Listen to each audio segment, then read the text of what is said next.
સમાચારમાં આગળ વાત કરીએ અરવલ્લીની તો અરવલ્લી જિલ્લામાં ગતિશીલ ગુજરાતના દાવા વચ્ચે હકીકત બિલકુલ કંઈક જુદી જોવા મળી રહી છે।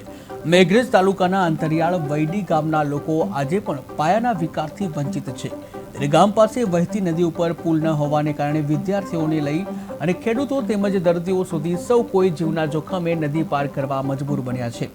વરસાદી મોસમમાં આ સ્થિતિ વધુ ગંભીર બની જાય છે। ત્યારે ગ્રામ લોકોની સ્પષ્ટ માંગ છે કે તાત્કાલિક વૈડી નદી પર પુલનું નિર્માણ કરવામાં આવે અને જેથી વિદ્યાર્થીઓનું ભવિષ્ય અને ગ્રામ લોકોના જીવ પર પડતા જોખમ દૂર કરવામાં આવે।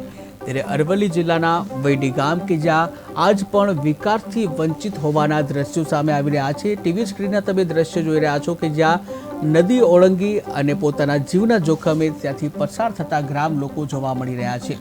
ત્યારે પોતાના જીવના જોખમે ત્યાંથી જતા દ્રશ્યો સામે આવ્યા છે। તમે જોઈ રહ્યા છો કે કેવી રીતે ગ્રામજનો જે રસ્તો ઓળંગી રહ્યા છે, નદીમાંથી રસ્તો ઓળંગવા માટે મજબૂર બન્યા છે। એક બાજુ વિકાસની વાતો કરવામાં આવે છે, પરંતુ બીજી બાજુ આજે પણ ઘણા એવા અંતરિયાળ ગામો છે કે જ્યાં વિકાસથી વંચિત જોવા મળી રહ્યા છે। ત્યારે તેનું એક વર્બો વાસ્તવિક ઉદાહરણ છે અરવલ્લીથી સામે આવ્યું છે। અરવલ્લી જિલ્લાનું વૈડી ગામ કે જ્યાં આજે પણ વિકાસથી વંચિત હોય તે રીતના દ્રશ્યો સામે આવી રહ્યા છે।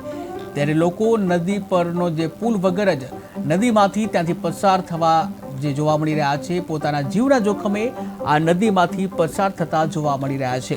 વિદ્યાર્થી વર્ગ પણ પોતાના અભ્યાસ માટે પોતાના જીવના જોખમે અભ્યાસ કરતા જોવા મળી રહ્યા છે। ત્યારે આ નદીમાં જો કોઈ જાનહાનિ થાય તો કોણ જવાબદાર તે પણ પ્રશ્ન છે। ત્યારે હાલ તો ગ્રામ લોકોની તાત્કાલિક માંગ છે કે અહીં પુલ બનાવવામાં આવે જેથી લોકોના જીવ છે ન જઈ શકે, જાનહાનિ ન થઈ શકે અને વિકાસનું એક ઉત્તમ ઉદાહરણ મળી રહે। વાઘપુર ગ્રુપ ગ્રામ પંચાયતની અંદર સરપંચ તરીકે હું નવો ચૂંટાઈ આવેલો છું।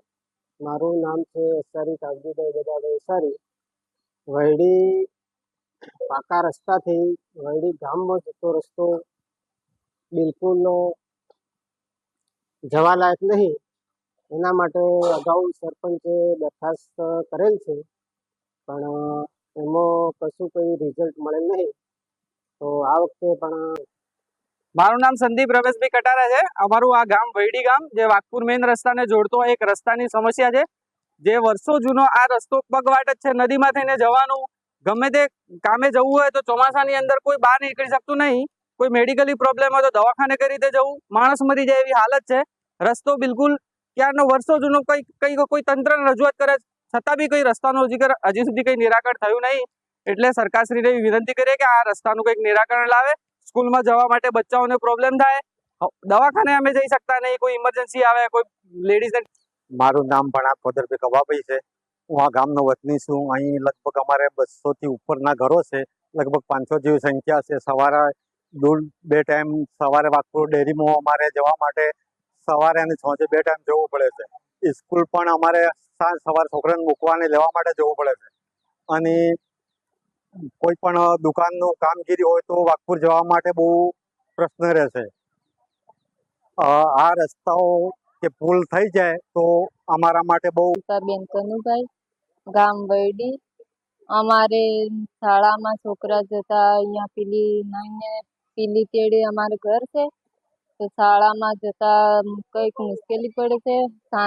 સવારે વહેલા મૂકવા આવવા પડે અને સાંજે લેવા આવવા પડે, ને ટેકવા બાજુ થાય અને અમારે જવું પડે, ને ડિલિવરી બેન હોય તો ગાડી